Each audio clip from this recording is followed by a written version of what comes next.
It is 8:31.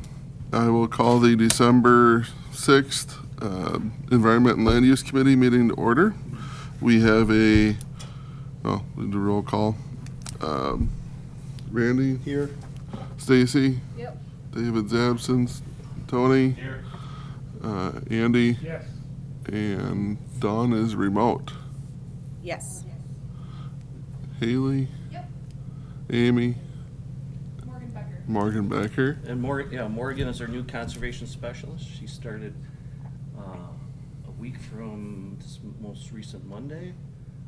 So we're thrilled to have her. Welcome, welcome. Welcome. And Verge and Mike. So, I certify that open meeting law requirements have been met with proper posting. We have a 14-item agenda. I'd entertain a motion to approve. Make that motion. Motion by Todd, Second. second by Klein. All in favor, say aye. Aye. Opposed, Aye. same sign. I have to remember to wait for Dawn. Has everyone had a chance to read through our meeting minutes from our November 1st meeting? Any corrections or additions? Well, I noticed when Mr. Palmer spoke at last meeting, he recommended some things maybe be on the agenda. Maybe since it's not on this one, we put it on Next one. next month. Yep. Okay. That was the thought. Okay, any other corrections or additions? Otherwise, I'd entertain a motion to approve. Motion to approve. Okay, motion by Munson, second by second. Todd. Okay. All in favor, say aye. Aye. Opposed? Motion carried. Conservation update, Haley. That's me. So we are wrapping up projects for 23. There will be a couple that do carry into 24, and I'll be submitting the extension to DATCAP for the DATCAP funds. I think there is 2 that will be carried over. Last year we had 1. A lot of it was the extremely dry weather. We couldn't put in grade staves because the soil was too dry and we couldn't compact it. So that is the reason why those are going to be extended. And so we're wrapping up the last few here. Poster speaking contest entries are due December 19th, which is just shy of 2 weeks, so that's a Tuesday. I do have a couple posters already. I've been contacted by a good handful of teachers saying, hey, we have posters. Are you going to swing around and pick them up? So the next week or so I'll be picking up a whole slew of posters. Haven't heard much on the speaking part of it, but I'm assuming we're going to have a couple from Ettrick because we usually do every year, which is awesome. Sue Ginther does an awesome job of getting participants. So those will be entries due 19th of December, and then the contest will be, I believe, January 10th or 11th. It's a Thursday, if I remember correctly, but I can get you more information on that. I will be looking for speaking judges. I will need 3, but I haven't decided on where we're going with all of those. So if you get an email from me or a phone call, it might be for that. So just a heads up there. We are starting to organize the land judging contest for the spring of 2024. Morgan's been hard at work at getting information ready for that, so we're throwing her right in and getting her ready to roll. So she's been doing a great job of getting things organized for the land judging contest. I believe we're looking at the host school of Whitehall for 24 or 20. Yeah, 24. I don't know what year I'm in. And so it'll be located somewhere around the Whitehall area. We're looking for a host farm at this point to see if someone would be willing to allow the contest to be held on their property. So if you have someone in the Whitehall area, kind of in that Whitehall school district, please let us know because we are looking for participants. Are you looking for a options. farm that would have multiple layers, make it a little more different instead of just one? I mean, Yes. you could go to land records or whatever, they can give you a map overlay of the soils. Yeah, so it is looking for soils that have different areas, some different topography throughout the property. So yes, we will be working with land records to get, kind of a soil topography map, trying to look at different areas of the surrounding Whitehall area. So, tree and shrub is still open for orders. We have, as of yesterday afternoon, 186 orders already, and it's been open for just over a month. So, we still do have trees available. Actually, we have a good selection left. We are out of, I think, 5 out of the 25 that we have species available. So, if you want an order, make sure to get that in. So that's going really well. I haven't had any issues with the new Square website.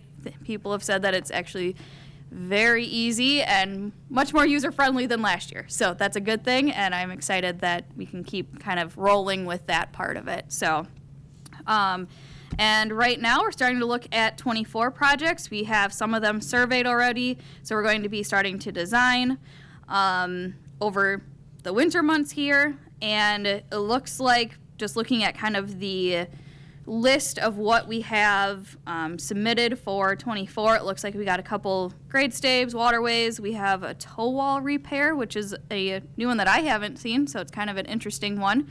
It looks like the toe wall was installed in the 1940s, so it's something that would be really interesting to keep up and have it repaired, because it is doing a wonderful job so close to that CCC structure era. So again, with the bluff prairies, stream bank, and maybe a little bit of trout habitat. So we have a whole slew of different ones, which is awesome to see, and getting things rolling here for next year. So that's what I have for the conservation updates. Any questions, comments, concerns?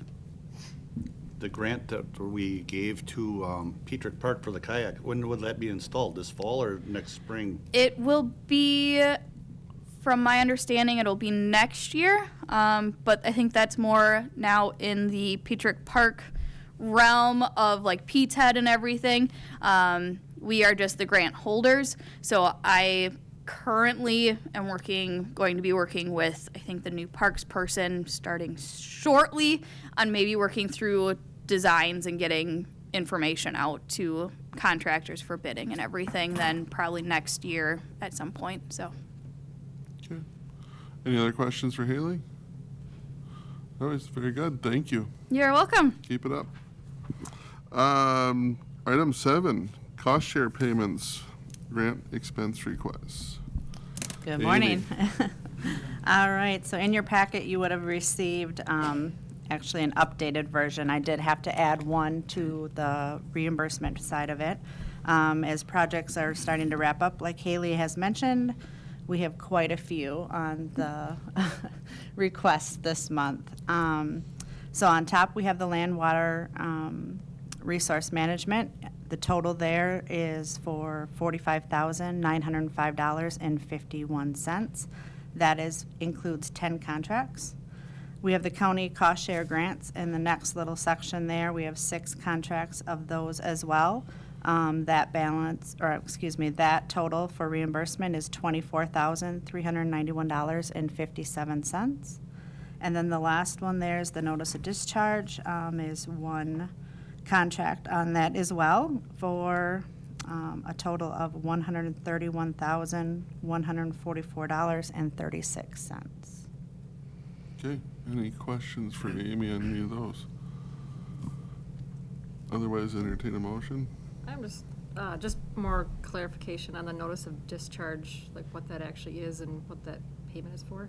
Oh, okay. I'm Just going to more have clarification. Haley Yeah. take over on that one. Yeah. So this project has been going on for multiple years. I don't even remember when it officially started. So this is a project out in the town of Burnside, and it started with a technical notice of discharge, so he was discharging to the waters of the state.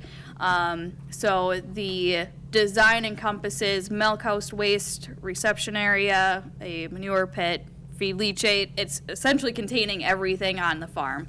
And we are taking bits and pieces as we are getting those completed, and the contractor's getting them completed. So there's been payments along the way, because it is a very large project. So this one is for the access road, the grade stabilization, clean water diversion and underground outlet.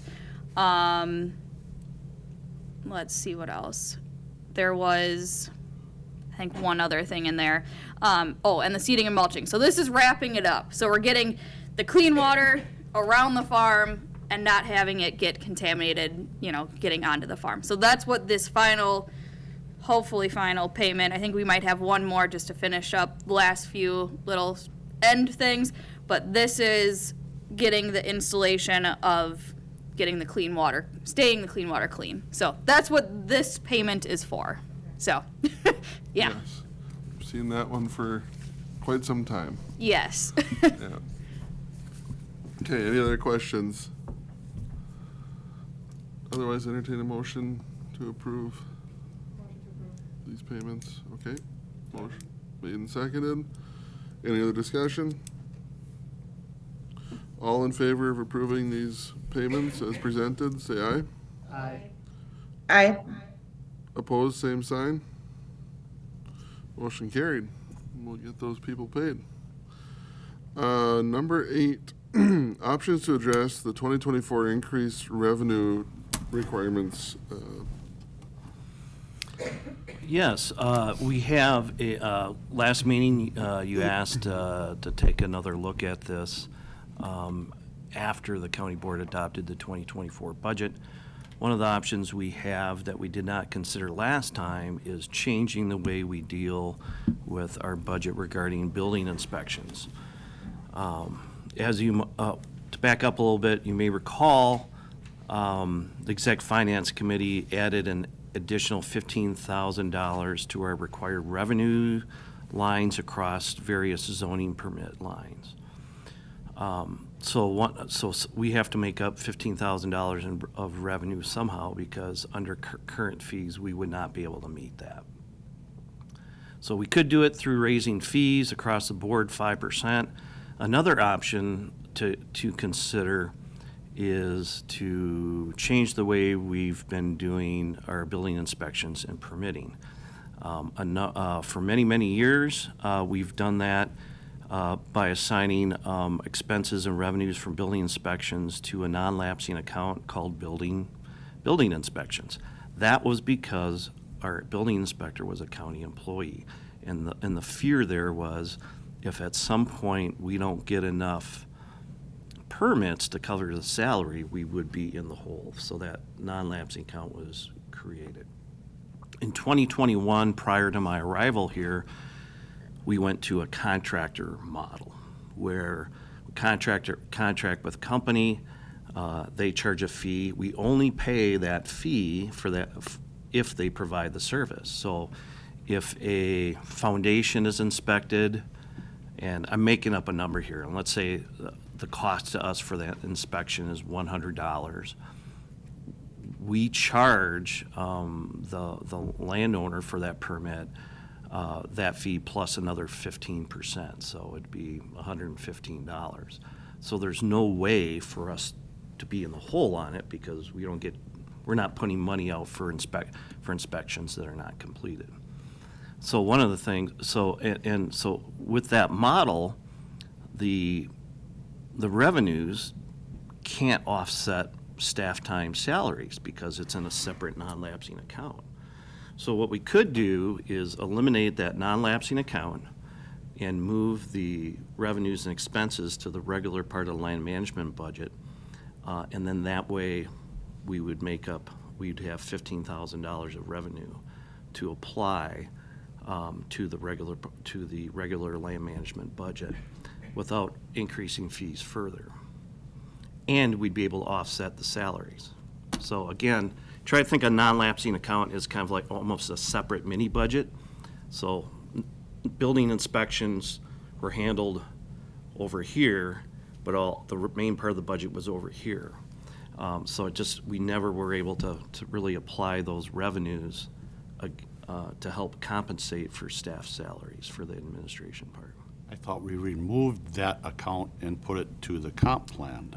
Nope, We did not. No, we I did not thought remove, did. we did not remove the account. We transferred. transferred the funds. We didn't Transferred eliminate the funds, account. but we did not eliminate the account Okay. or how we've been doing that, handling expenses and revenues from a budget perspective. So if you don't want to raise fees further, this option's there. To me, it makes way more sense. It's a more sustainable way to do a budget. I think it's a better, more fundamental way, because the way we do business today is different than it was done 2020 and before. So to me, we need to modernize the way we've been, to reflect the way we're doing business. Thoughts, concerns? What service do we give? I mean, we got contract renewals. Nothing against the building inspector or whatever, his, I assume, renewal. Do you go out and see if he's doing things properly, or any of them, you or Mark, or some people say they'd like to see the face of the department out in the public a little more. Well, I tell you what, to check on the inspections, you have to be a licensed inspector to do that. And so, I will tell you, when it comes to building inspections, I've maybe had 2 complaints in 2 years. Well, it's just a question that I'm asking. I mean, Yeah. because, I mean, according to our ordinances, the director is supposed to be inspecting or supervising whoever our contractors. I'm not supposed to be inspecting the sites, no, not at all. Oversight them, I guess I should say. Yeah, myself. and we work on a complaint basis. Okay. And I've had about 2 complaints in 2 Good. years.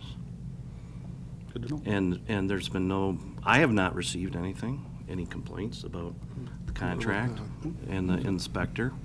In fact, I've heard positive things on the inspector. Good. Feedback. So not just 2 complaints, but positive feedback from people in the community on how that's done. I don't know, unless I'm missing anything, it sounds good to me. I mean, why wouldn't that just, it's kind of like a no-brainer unless I'm missing something. And so the clerk is recommending for budget adjustment resolution to have that happen in January. So if this is the direction the committee would like to go, we can have that resolution ready at the January meeting and execute it then. That sound like a direction we'd like to go? Okay. So, I guess, work up that resolution and we'll Okay. talk about it in January again. I don't know if we need a motion for that. I feel comfortable. The committee hasn't expressed any concerns against it, so we'll just bring that forward in January and then vote on it then. You can have it as an item on January, that's fine for the vote. Yeah. Okay. It works. So we will work on that for January. Item number 9, housing initiative update. We continue to work on housing items. I have partially started the draft on the regulatory analysis of housing, regulatory barriers to housing. I will complete that report for the January meeting. So we're making some progress in that area. But you'll see that I'll have the report finished and then we can review it. And then as a committee, you may want to let it soak in a little bit and think about how you want to proceed after that at further meetings. But I'll get that done for that meeting. Okay. All right. I think yesterday in PTED, we talked a little bit about being specifically involved with the city of Arcadia and potentially the city of Galesville in some of this housing work. Do you want to expand on that just a little bit, Mr. Corman, so everyone's aware? Yeah, there's Arcadia has a committee of people that are focusing on housing. So Dave Carlson is working with them on some housing studies and analysis and ways to increase housing supply in the city of Arcadia as well as city as Galesville. So these are it really is helpful because most of our housing probably should be in cities and villages. That's where the infrastructure is. And so those are really, working with those communities as a way to kind of help leverage state programs, the recent state housing programs, and help kind of increase that supply for a variety of housing. So those are ongoing projects, and maybe at some point we can have Dave do a presentation as well. As a town rep, if there's a property that the town, under township regulation, next to a city or village that could be proposed for that, is there a way we could protect that land from being annexed into the city and keep that land in a township so that they could create the revenue or generate the revenue or accept the revenue from that development? Say like the town of Washington and the city of Eau Claire are fighting over that 120 acres being annexed in or whatever. The town of Washington's gonna lose that revenue. It's really a gray area. municipal and town government thing. What I promote, what I recommend cities and towns take a look at when it comes to growth is cooperative boundary agreements. You know, annexation is a specific process outlined in state statutes, and there's no negotiating that process or what's Well, that's how the required. sand mines got away from county regulation. They got annexed into the village, so I mean, that's. Right. So the process is what it is, but cooperative boundary agreements is essentially a open negotiation between a city and a town of how, where, and when development will happen. And it can include financial aspects.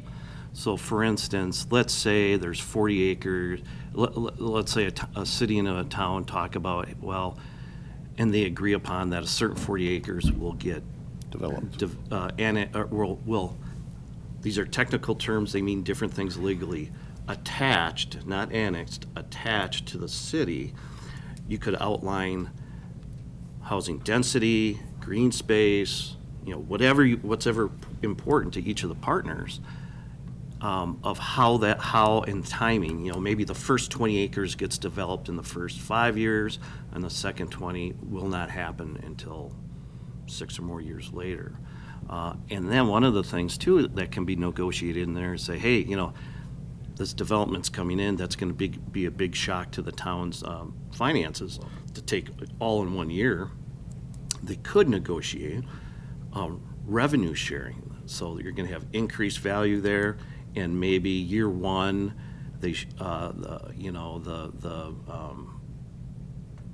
maybe year one, they split the revenue 50-50. In year two, it's 75% to the city and 25% to the town. In year three, it all ends up going to the city as it is attached. That's just an example. It could be any kind of structure they agree upon. But the benefit of cooperative boundaries agreements is it's based around a dialogue and a negotiation that's open-ended and allows for creativity to meet the specific needs of both parties. Where annexation is a rigid, one way to do it kind of process. Well, that's what I guess I'm bringing it up for, is just to protect our towns, because if they lose that revenue source, however minute or whatever it is, it's gonna increase revenue, but they'll lose that as a future revenue source. And that's not something, my understanding, this committee could do.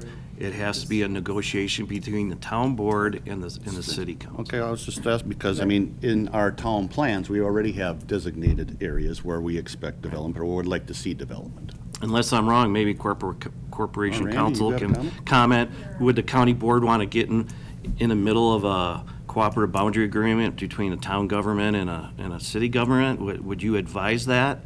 Well, I think what the county board wants to do, I'll leave it to the board members to decide. But whether we can do it is always a question, and it sounds like it's probably a little bit more complicated. And certainly something that maybe needs to be looked at the specific town level. I was just going to say, I think that falls within property rights amongst individuals and interfering with two cooperating parties that are interested in, you know, doing something.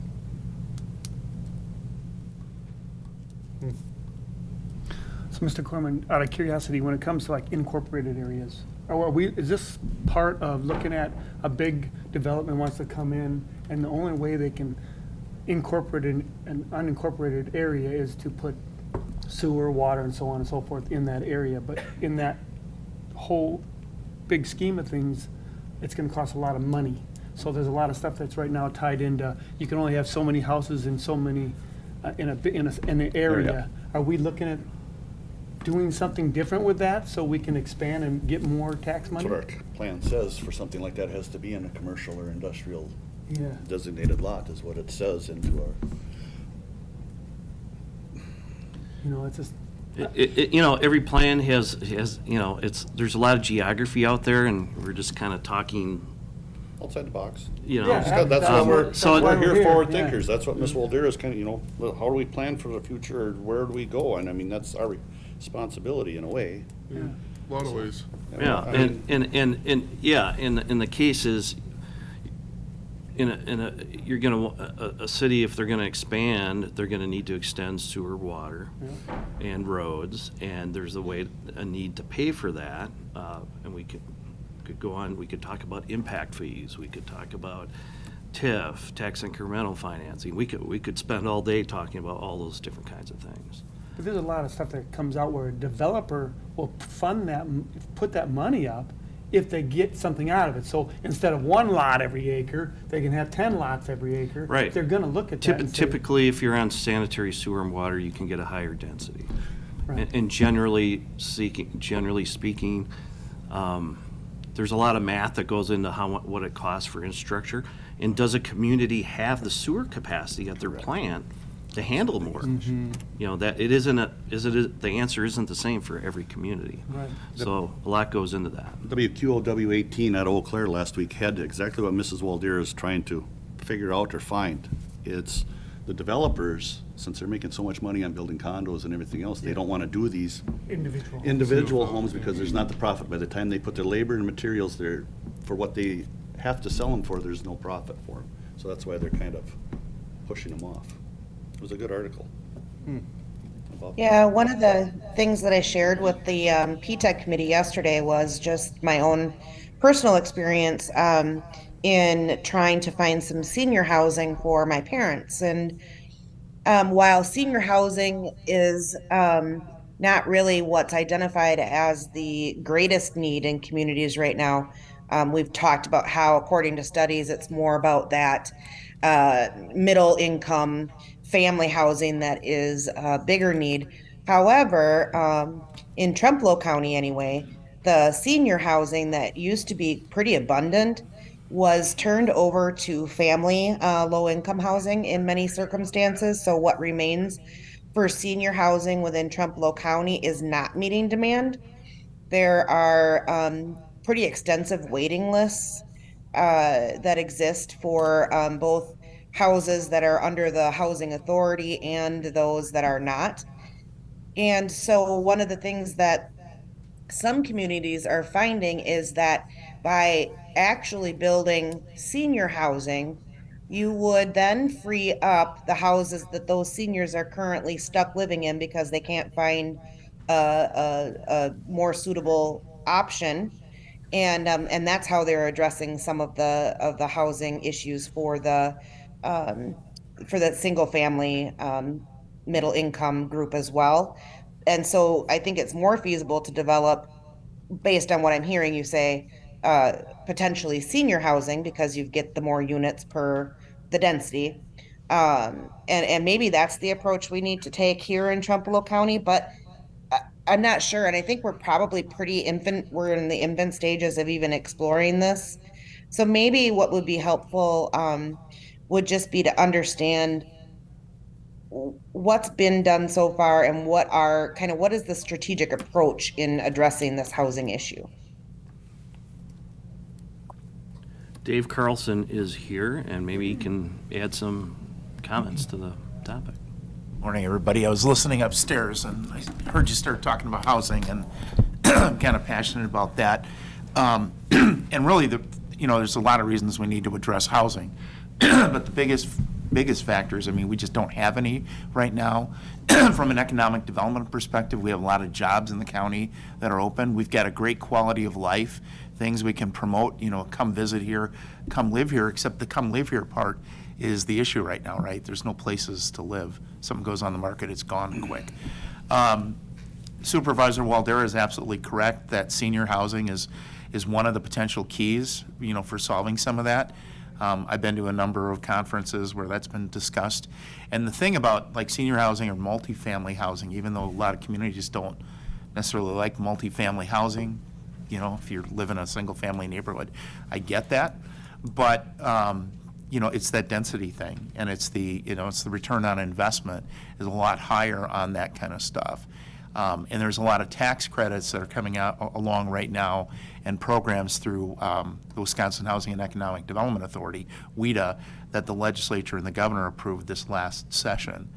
And, we need to, as communities, as a broader county, we need to be looking at those programs. So Mike did mention that I'm working with the city of Arcadia right now. They've got a small committee that we met with, and, we actually talked about, maybe part of this, the pivot is look at some senior housing, see if there's some, units you can free up in the community.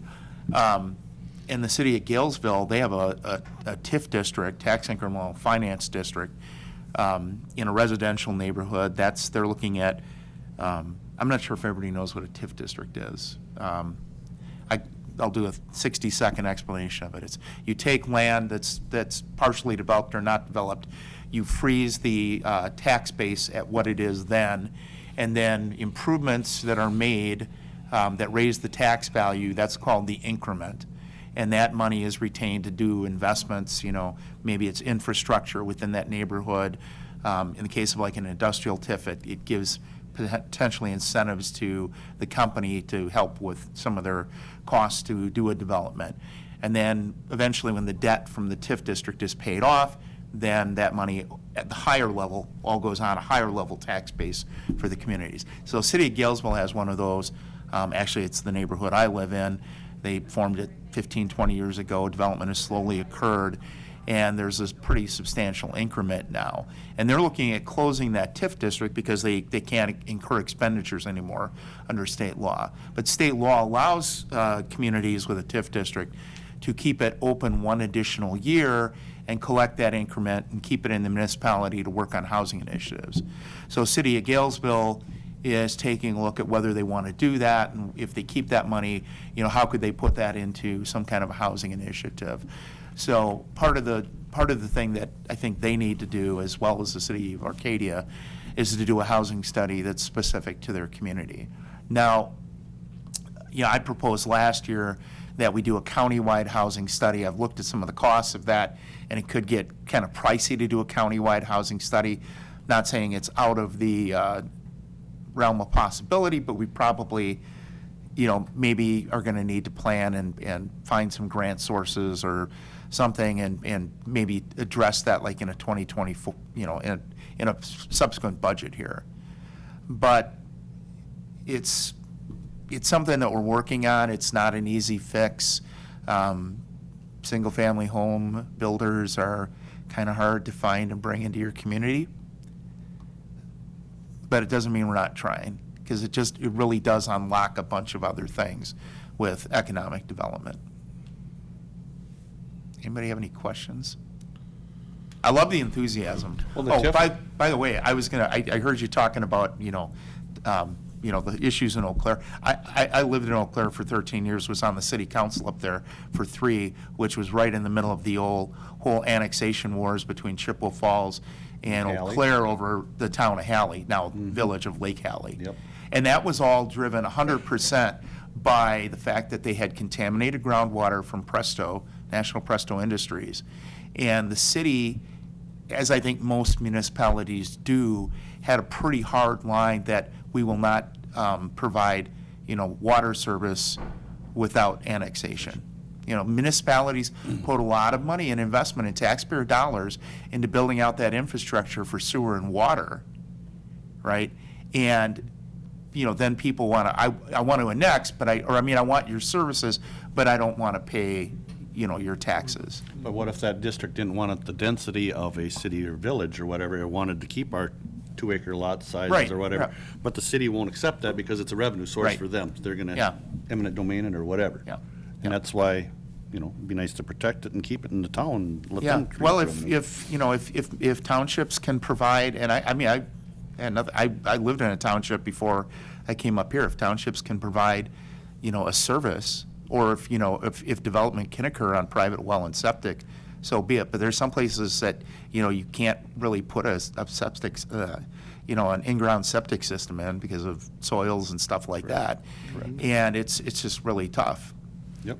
And if we wanted to expand, say somebody wants their mother or parents to live on their site, Right, yep. there we have to look at the sanitary too. We are Right. increasing the bedroom set, so per state code. Yep. There's Yep. more that goes into it than just building 2 bedrooms or Right. some more things going on there. That's what I'm working on with housing, and it's a slow but steady progress. I'm excited that Galesville and Arcadia have kind of picked up some momentum on it. It's much easier when there's that self-recognition versus me coming in and saying, hey, we should do But is this. there grants? Because, the elderly are on a fixed income. So Correct. they're set there. So, Village of Strum built senior housing in the 80s or whatever, and we do have a complex or whatever, I think that was built in the early 2000s or whatever for low income or Sure. whatever. So, but yeah, builders aren't there, the revenue source isn't there. The federal government is, there was nursing homes that Yep. did a lot of this and went broke Right, because of the funding. Nobody wants to help fund anything. yep. So, yeah, it's either the egg or the USDA, chicken comes first. How yeah, do you fund it? USDA and other federal agencies, HUD did a lot of building of, different types of housing like that. And, we've got a good start here, and, the next step is to try to identify, what the need is specifically. A housing study, whether it's on a local or a broader countywide level, would take a look at existing housing stock, try and determine what the need is for specific types of housing stock, single-family, multifamily, et cetera, in a community. And then what you do is you've got, a gap analysis between what you have and what you need. And then that's something you can share with developers, and you can take a look at what kind of things you can do to potentially incentivize that. Okay. Thank you, Thank Dave. you. I appreciate you Dave. providing that update. Yeah, no, very appreciated, so. More to come, I think. That will not be a fast, quickly resolved issue. Item number 10, foreign land ownership resolution. Well, you guys passed the resolution last month, and we'll get it to the county board here in January. But you also had the questions, what could the county do to restrict foreign land enlargement? And Corporation Council is here to help address that question. I'm gonna hand out something, and Supervisor Waldera, you probably can't hear me at the moment, but I'll.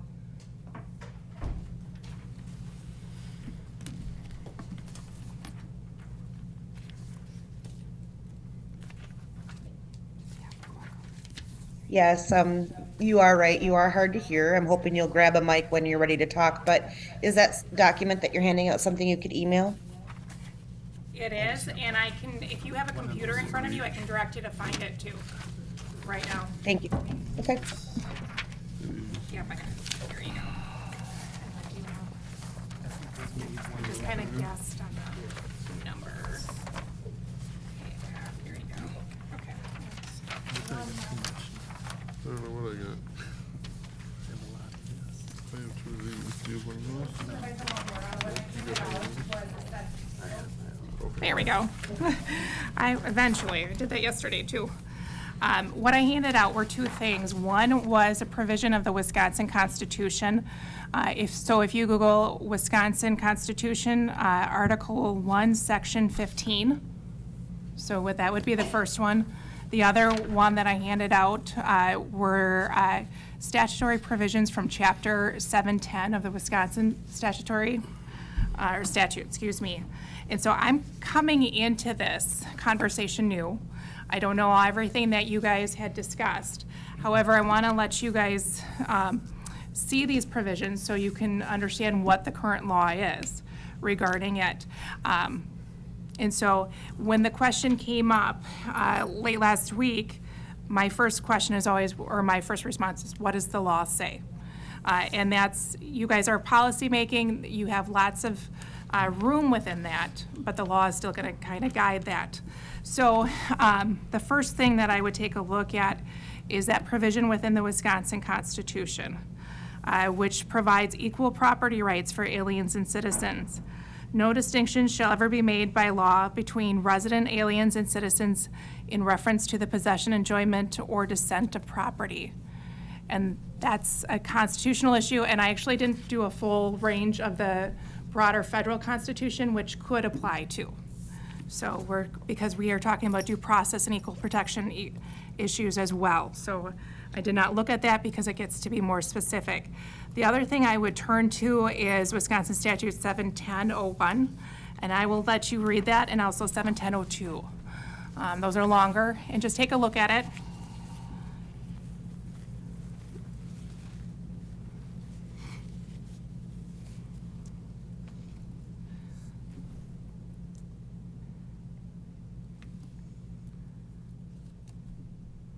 And whenever you're ready, I just want to give you a minute because it is a longer one.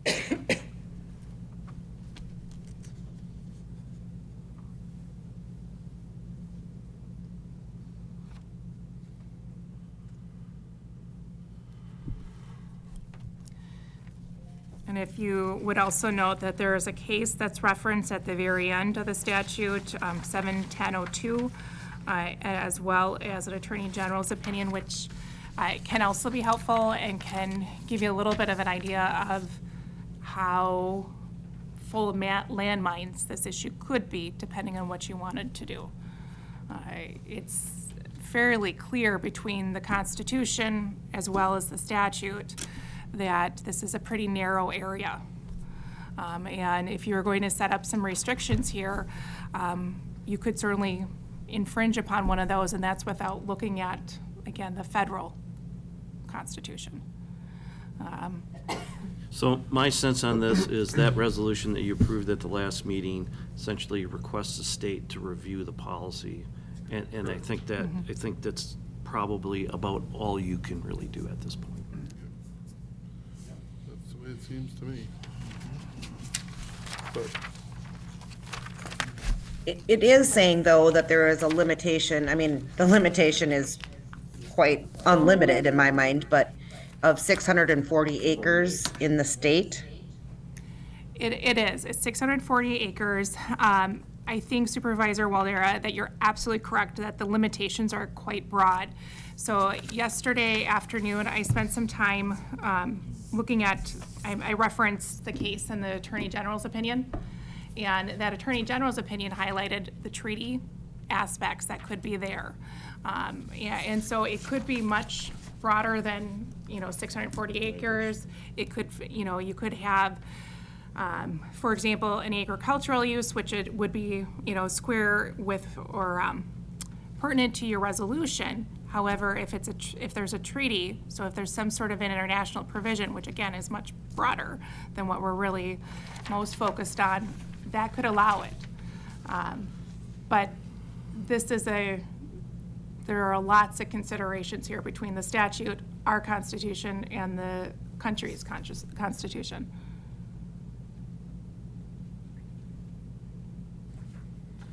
Unfortunately, now I don't remember the resolution that we signed. Were you, I apologize, I can't remember your last name, Susan. That's okay, it's Fisher.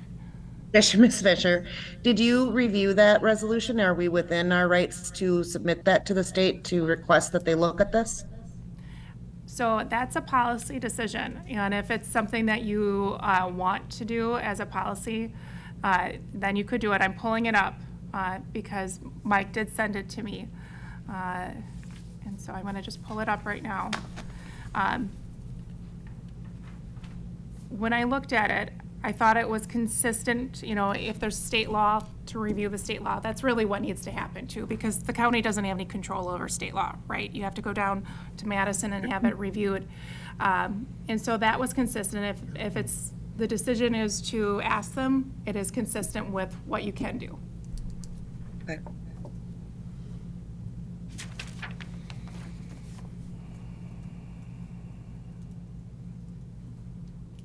I don't see any reason why we can't move forward with an ask of the state to review that statute and consider revisions to it. Whether those revisions are to our satisfaction or not, I guess, is out of our control, but it may be worth asking for a review just to look at some of the amount of acreage and where the exceptions apply. I just did a pretty quick overview of that, of the Wisconsin statute, but there does appear to be some limitations in place, although they're very unlimited again.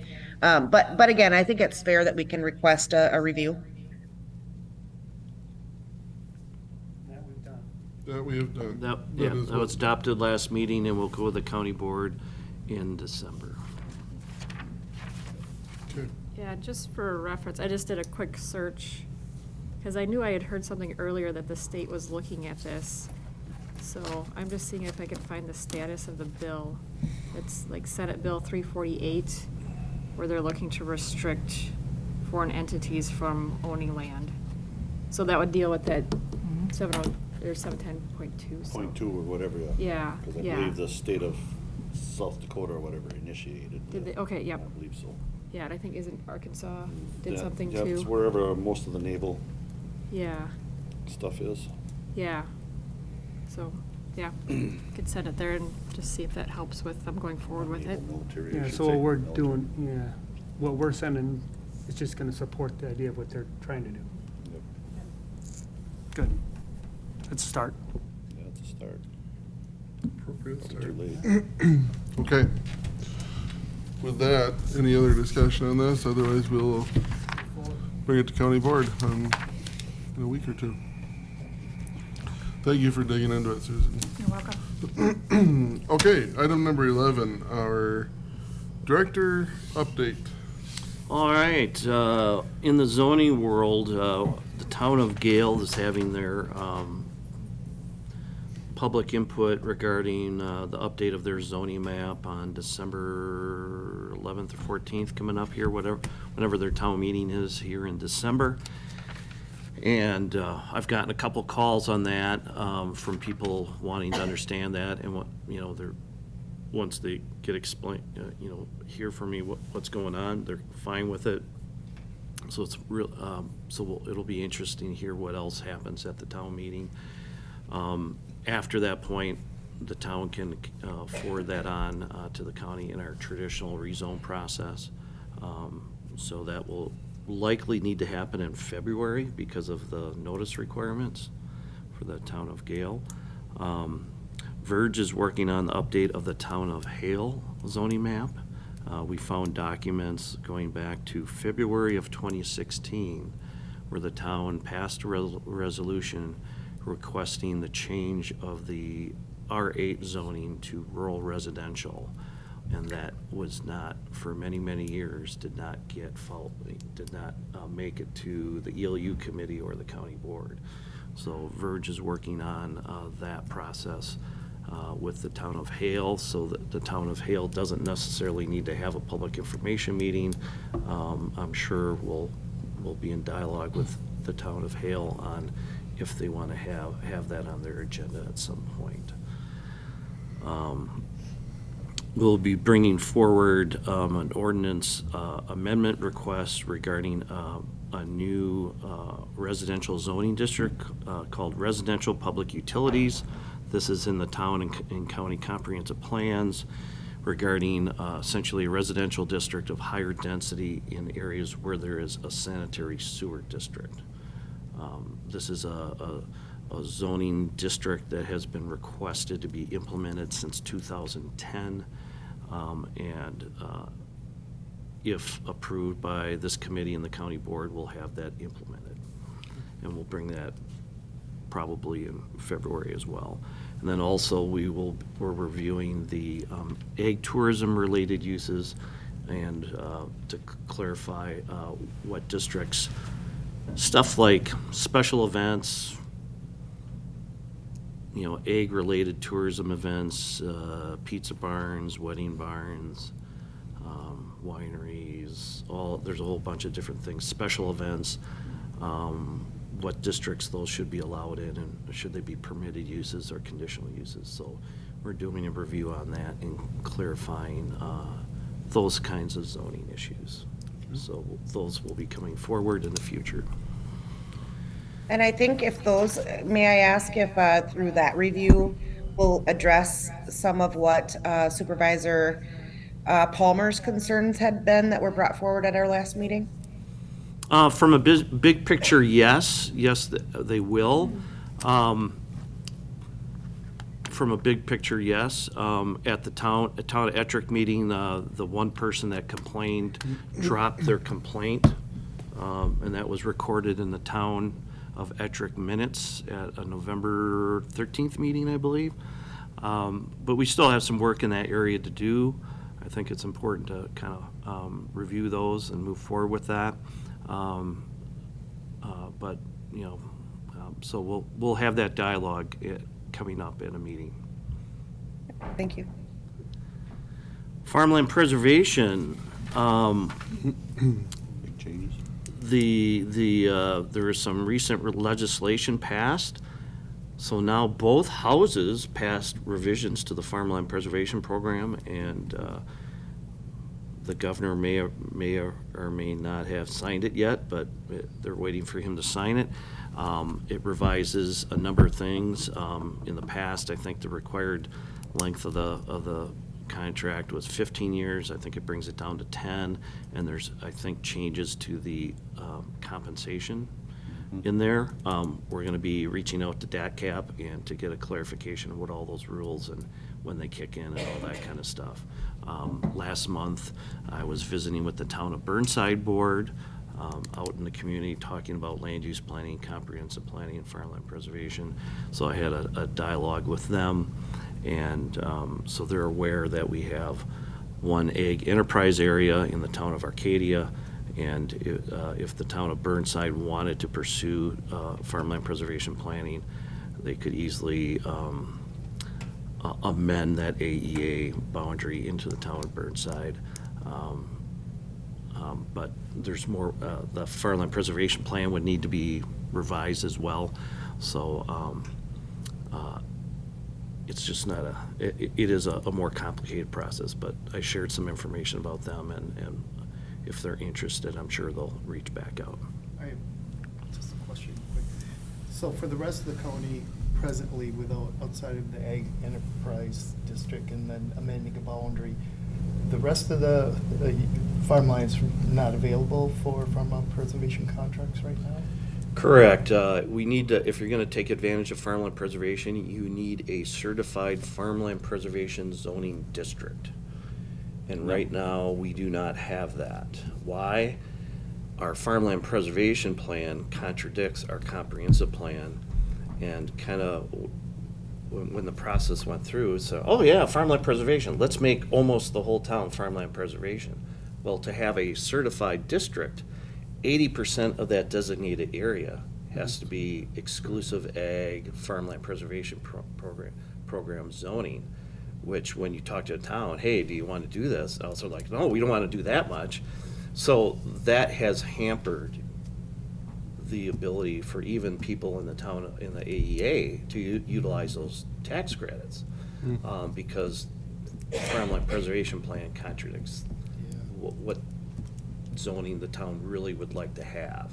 So that's one of the reasons when we do get around to updating comp plans, we're going to merge those two processes so we get consistency. Yeah. Well, ain't the new proposal too, you must have 1,000 contiguous acres to participate in farmland preservation? You mean an ag As enterprise? an ag enterprise as an owner, I think it's, a 1,000? minimum is 1,000 acres contiguous, I think, is what I read. Well, they just revised the law, so I'm not gonna. Well, that's what I mean. I thought that was part of the new revision is what I read, but maybe it's changed again. Who Like I knows? said, that just got announced end of last week, so I'm not gonna pretend I know the details of that. I'm gonna meet with DACAP and work through those things, but it is something we need to share with communities out there once we get a handle exactly what the changes are. But I know, so the town of Gale is doing some updates. So I remember you called me when you first started about changing churches to institutions. How is that going to affect all? In October of '21, you wondered why churches weren't institutions in the comp plan. I think they're under residences. Is that it? Because now I think Mr. Carlson said that they were going to change them, a few of the churches, to institutions. What the matter is churches are part of, should be in institutional zoning districts, but historically, in the town of Gale, they had these churches zoned as residential properties. Well, you know why that is? Because most of them, as your church, has a residence. Parsonage with them. So that's why they're resident. Plus, if you had them as institutions, then that residence wouldn't be identified for census or 911 services. Church Actually, it don't pay would. taxes. It It would? A residence with a parsonage would be an accessory use to a church. So would you have to resurvey that off or whatever, or No, no? It's no, just you an would not. amendment to how it is? No. Okay. No, not at all. Well, because I mean, the purpose of a public hearing would be is you're announcing that you're changing, correct? Right. But you would not need to survey off land on churches, not at all. Just wondering, because I mean, you're changing it from one identification to another, and the house would be separate from the church, in my opinion, it would be. I mean, it's a residence instead of an institution, so. Well, if it's a parsonage, it's part of the church. Okay. Just asking for clarification on that. So, yeah, I think that covers all the zoning stuff. The remodel has continues to go on. They've been working on the other side of the hall. They still have not broken through the end of the hallway, but I think at some point that's going to happen in December. So we've talked with IT and facilities regarding our move sometime in the first quarter. So we're going to work on, so we've been coordinating those details to how best to do that, and we'll have more meetings in the future. We have new staff. Of course, we've got Morgan here, and then also starting Monday, Jack Hay will come in as the Parks and Recreation Coordinator. And so he brings some good experience from another community's Park and Recs department. So we're very happy to have him come on. And then, so that covers that. And then lastly, if you didn't get my email this morning, I have a new exciting opportunity personally and professionally. So my last day with the county will be January 6th. So I will be working with all of you on transition in whatever way I can help. Okay. Thank you, Mike. Sure thing. We appreciate it. Yeah, so I don't know what the next steps with that will be. It's pretty new, fresh news for me this morning as well. So we'll work with HR. Yeah, I'm assuming in probably the January meeting we'll appoint some kind of supervision, and that's far. Till then, we're business as usual. So we'll work through those details before January and begin developing our plan. Thank you for wish your, you well. yeah, and definitely wish you well in your new endeavors. Yes. Thanks, Don. So with that, item 12, future agenda items. I know Mike had referenced a number of things that he's working on and will continue to in relation to Mr. Palmer, and I know that was One other thing too, there's some Plan as well. legislation being proposed by Representative Schra on limiting prime ag land for a solar farm. Whether that's something we can look at it in the future to protect some of the prime ag Look land in into Trempealeau it. County against, because I got some of the overlay soil maps to see where and what would be proposed. I don't know whether we could do anything to try to protect our farmland from some of this, or rental rates for people. I mean, I don't know. I don't know where this would all lead. I saw something recently where more or less, if something was a solar farm, they wanted to strip away the tax benefits. Yeah. And he was in that article, the link that Verge sent out. I'm like, well, that makes a lot of sense. Oh, If yeah, it's they're not going used for back. farming, then it probably shouldn't be taxed like it's used for farming. Nope, that's why they were in conjunction It with was that. a That's part why of they're that. reimbursing these, what are they, subsidy payments to each community on a tiered level or whatever is what they're amended that Sure, to. Because, yeah, it's not classified as ag land. right. So, interesting. Yes, it is. Which rep was that? SCHRAA, SCHRAA. So you're saying taxes should go up, correct? Yeah, they should. Should, but it depends on how your assessor and the state code will assess it, but yet Ember Energy or whatever company takes this over has agreed to subsidize the county an X amount of percent and the township X amount of percent. So they're getting subsidies from it. So say the county would get 70% and the township would get 30% on an annual basis. Yeah, that's what they're working through. But also trying to work, to me, it almost is on the tax side where they're trying to do it statutorily, you could say. Oh, yeah. And just make it clear cut, no, you're not, this isn't ag land anymore, this is this. Correct. Industrial or whatever, I think it's something along those lines. So- However they want to classify it. Yeah, yes. yeah, but it was different anyway, Mhm. and, so, yeah. We can, my recollection in years, I'm thinking is the same, as there's not a lot we can do. Yes And and yet, no. maybe there's something we can do there. I mean, to me, I I would know. think with our geographical area of driftless area or whatever, there's got to be something, somebody we can draw attention to.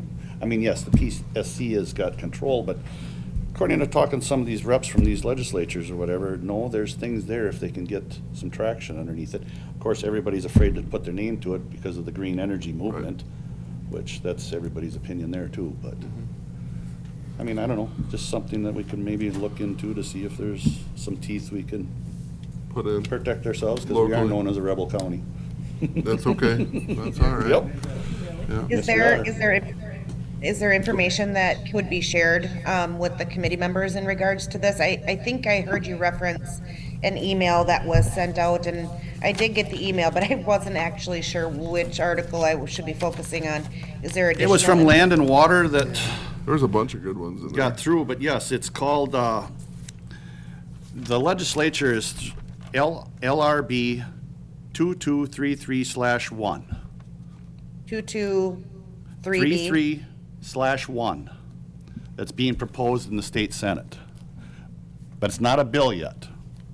But yes, it come through your Land and Water email, Okay, one of them, and it's on bottom of page 1, beginning of page 2. Is Okay. what it is. It's a good article, though. Yeah, it was. There's a bunch of them that were good. Oh, yeah, this month there was. I mean, the Knowles got recognition for all their stuff. And Yep, that is good. Okay, anything else for future agenda items? Otherwise, we will keep on moving forward. Next meeting date will be Wednesday, January 3rd, 2024. Start off the new year. 8:30 still good? Stick with that time moving forward? Yep. I think that's what we will do. And with that, I will adjourn the meeting at 9:35.